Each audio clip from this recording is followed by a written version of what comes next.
যখন মক্কাতে ইসলাম প্রচার করতে লাগলেন, ইসলামের দাওয়াত দিতে লাগলেন, তো কাফিররা তারা চাইল এই ইসলামের দাওয়াতকে, এই অগ্রযাত্রাকে ঠেকিয়ে দেওয়ার জন্য। কারণ হলো মুহাম্মদুর রাসূলুল্লাহ সাল্লাল্লাহু আলাইহি ওয়াসাল্লামের এই ইসলাম যদি বিজয়ী হয়, মুসলিমরা মক্কার শাসন ক্ষমতার অধীনে চলে যাবে, ফলে ক্ষমতার মালিক হয়ে যাবে মুহাম্মদ সাল্লাল্লাহু আলাইহি ওয়াসাল্লাম, যেটা পলিটিক্যাল, রাজনৈতিক। এই কারণে তারা কখনোই চায়নি যে মুহাম্মদুর রাসূলুল্লাহ তিনি ইসলামকে প্রচার ও প্রসার করুক। এজন্য গত ক্লাসে আমি বলেছিলাম যে নবীজি সাল্লাল্লাহু আলাইহি ওয়াসাল্লাম যদি কাবা শরীফের ইমাম হইতে চাইতো, তাহলেও কাফিররা সেটা মেনে নিত, নবীকে কাবার ইমাম বানায় দিত। কিন্তু আমার নবী কি করেছে? তিনি কষ্ট করেছে, তাই না? একেবারে ফুল ফোটার পর থেকে যেভাবে পাক পবিত্র হয়ে তার জীবনকে উৎসর্গ করে দেয় নবী মুহাম্মদুর রাসূলুল্লাহ সাল্লাল্লাহু আলাইহি ওয়াসাল্লাম, সেভাবে তিনি নিজের জীবনকে উৎসর্গ করে দিয়েছেন। একটা গজল মনে পড়ে গেল, গজলটা এরকম: আমার সাধের নবীর জীবন যেন ফোটা ফুলেরই মতন, আমার সাধের নবীর জীবন যেন ফোটা ফুলেরই মতন। নবীর জীবন কিসের মতো ছিল? ফোটা ফুলের মতো ছিল, তাই না? তো এরপরে নবীজি সাল্লাল্লাহু আলাইহি ওয়াসাল্লাম মক্কার কাফিরদের নির্যাতনের শিকার হয়ে মক্কা থেকে তিনি মদিনায় হিজরত করলেন। কোথায়? মদিনায়। কোথায় হিজরত করলেন? মদিনায়। কোথায়? হ্যাঁ, সোনার মদিনা। কোথায়? হ্যাঁ, সোনার মদিনা, আমার প্রাণের মদিনা। সব ভুলিব কিন্তু তোমায় ভুলতে পারি না, আমার সোনার মদিনা। বলো আমার সাথে, আমার সোনার মদিনা,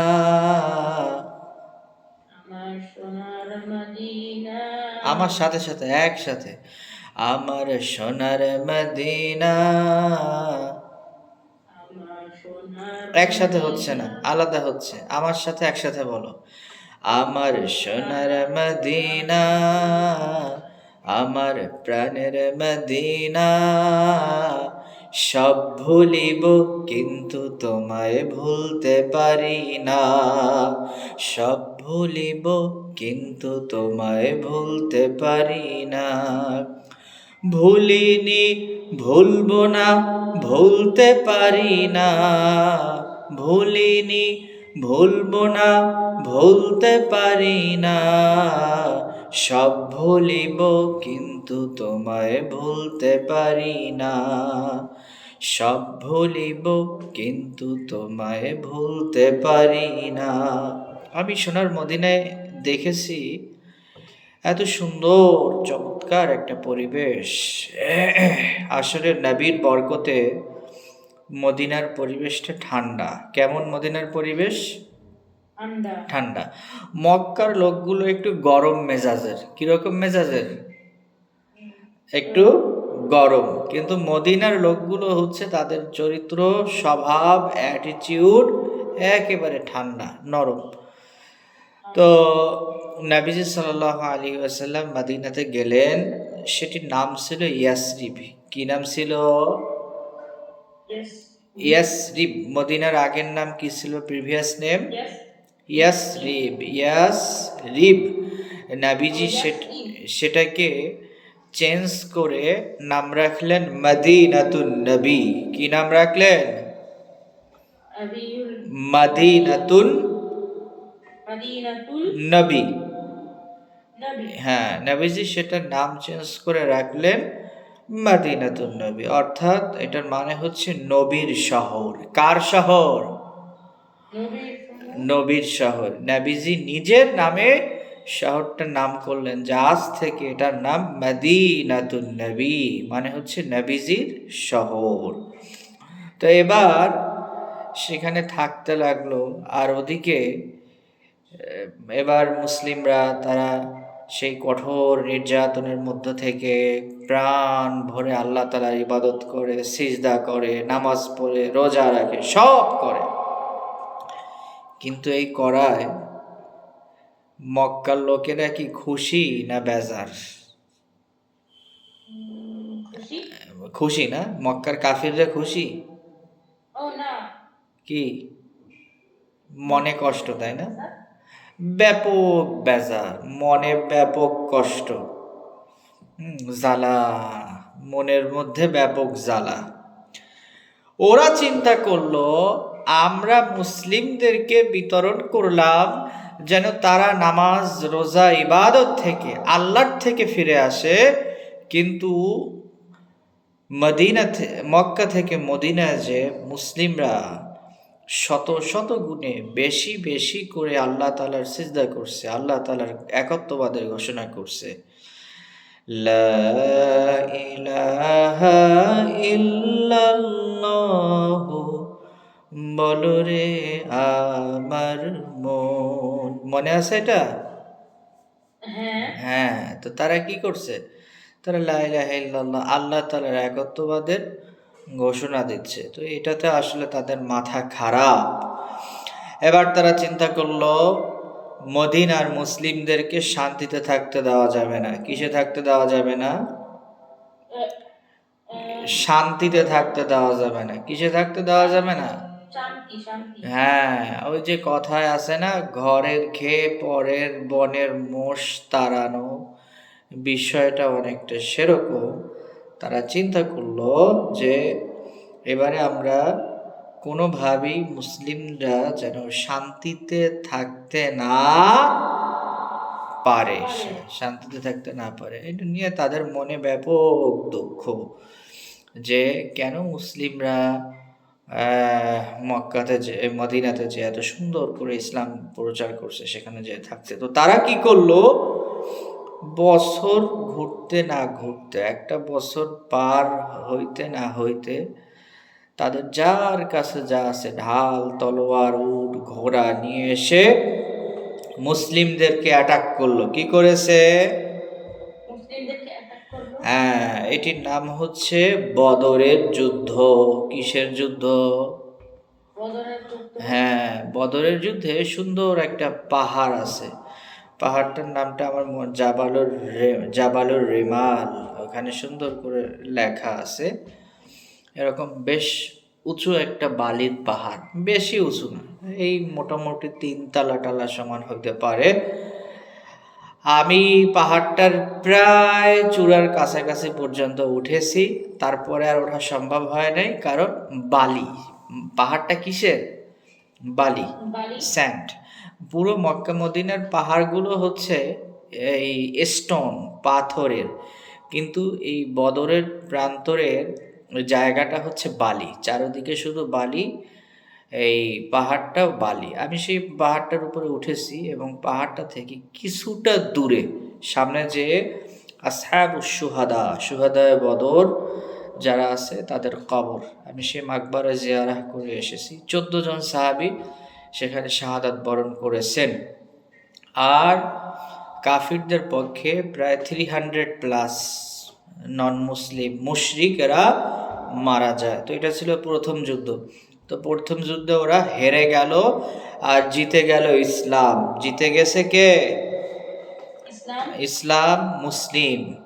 তো সুতরাং ওরা বাসায় যে কান্নাকাটি শুরু করলো এবং চিন্তা করলো কি ঘরে বসে থাকবে, সেই চিন্তা করলো না। তারা চিন্তা করলো কেমনে আবার মুসলিমদের উপরে অ্যাটাক করা যায়। ওরা সেকেন্ড টাইম এর পরের বছর আবার এ ডাবল সৈন্য সামন্ত নিয়ে আসলো। সেই যুদ্ধটার নাম ছিল অহুদ। কিসের যুদ্ধ? অহুদ। খুব সংক্ষেপে আমি বলতেছি। তো এই অহুদ যুদ্ধে 50-50, মানে ফার্স্ট টাইম মুসলিমরা জয়লাভ করেছে, সেকেন্ড টাইম কাফিররা সাময়িক সময়ের জন্য জয়লাভ করে তারা পালায়ে গেছে ভয়তে। মুসলিমদেরকে মেরে টেরে অনেকজনকে আহত নিহত করে তারা পালিয়ে গেছে। তো জন্য এটা পুরোপুরি জয় বলা যায় না, মোটামুটি 50-50 অবস্থা। পুরোপুরি মুসলিমদেরকে পরাজয় করতে পারেনি, আর মুসলিমরাও কাফিরদেরকে পুরোপুরি পরাজিত করতে পারেনি। এই অবস্থায় কাফিররা ফিরে গেছে, মুসলিমরাও ফিরে গেছে। এর মাঝখানে আরও ছোট ছোট অনেক যুদ্ধ। এরপরে 2 বছর পরে মক্কার লোকজন যারা ছিল এবং তার আশেপাশে যত গোত্র আছে সব একসাথে এবার একত্রিত হয়েছে। কি হয়েছে?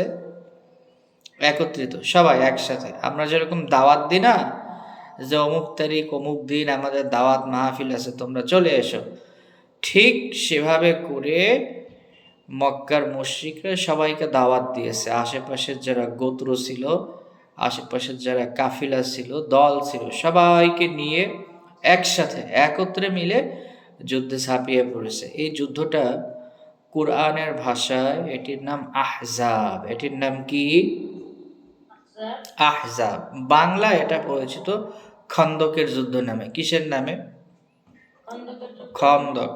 খন্দক মানে হয়েছে পরিখা, গর্ত, বড় গর্ত, ড্রেনের মতো, হ্যাঁ, অনেকটা বিশাল বড় গর্ত। এবং সেই ড্রেনের মতো গর্তটার সাইজ ছিল মোটামুটি গভীর হয়েছে 15 ফিট। কতটুক গভীর?